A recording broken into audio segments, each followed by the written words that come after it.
दोस्तों, आप देख रहे हैं आजा कहानी स्टोरी के साथ। तो दोस्तों चलते कहानी दोस्तों। मेरा नाम अजय शर्मा है। यह बात उस समय की थी जब मैं BBAIS ईयर में था। उस समय में मेरे कॉलेज के पास ही एक हॉस्टल में रहता था। मुझे पृथ्वी पर हॉरर कहानी पढ़ना पसंद था। मैं रोज़ कोई न कोई हॉरर स्टोरी पढ़ता ही था। तभी मुझे नींद आई थी। ऐसे ही एक दिन मैं रात को पृथ्वी पर एक चुड़ैल की हॉरर स्टोरी पढ़ रहा था। कहानी पढ़ते पढ़ते मुझे कब नींद आ गई और रात के तकरीबन 2 बजे नींद खुली। मैंने अपने कमरे की खिड़की खोली और बाहर का नज़ारा देखने लगा। आज बाहर काफ़ी तेज़ हवा चल रही थी। सभी मैं आपको बताना चाहता हूँ कि मेरे हॉस्टल के आसपास काफ़ी पेड़ थे, पौधे थे।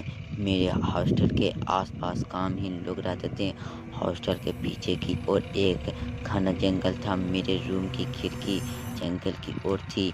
मैं अपने पलंग पर लेट गया और सोने की कोशिश करने लगा, पर मुझे नींद नहीं आ रही थी। थोड़ी देर बाद मेरी आंखें लग गई।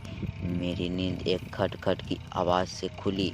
उस समय मैं अपनी खिड़की पर पर्दा लगाना भूल गया था।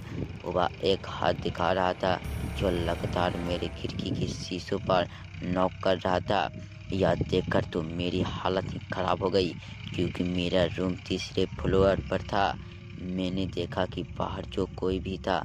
जब वह तेजी से खिड़की खटखटा रहा था, धीरे धीरे वह 2 हाथों से खिड़की को खटखटाने लगा। धीरे धीरे मेरे सामने आने लगा। मेरी तो डर से हालत खराब हो गई थी। मेरे मुंह से न तो आवाज़ निकल रही थी, न और मैं हिल पा रहा था। मैंने देखा कि एक चूड़ीदार चेहरा वाली औरत मेरे खिड़की के कांच के चिपकी है और लगातार मुझे ही देख जा रही है। वे औरत मेरी खिड़की को खोलना चाहती थी, पर खिड़की अंदर से बंद थी। अब वे औरत खिड़की को जोर जोर से पीटने लगी और काफ़ी गुस्से से मुझे देखने लगी। मैं समझ गई कि आज मैं मुझे नहीं छोड़ेगी। फिर वे औरत शांत हो गई और मुझे इशारों से मैं इस खिड़की को खोलने के लिए कहने लगी। पर मेरी हालत तो ऐसी थी कि मानो मुझे काटो तो को खून नहीं है। एकदम वे औरत वहाँ से कहीं गायब हो गई। मेरा दिल अभी भी तेजी से धड़क रहा था। तभी मेरी खिड़की पर तेजी से नॉक हुई। वे औरत फिर से आ गई, पर मैंने अपनी हिम्मत जुटाई और तेजी से खिड़की के पर्दा को बंद कर दिया।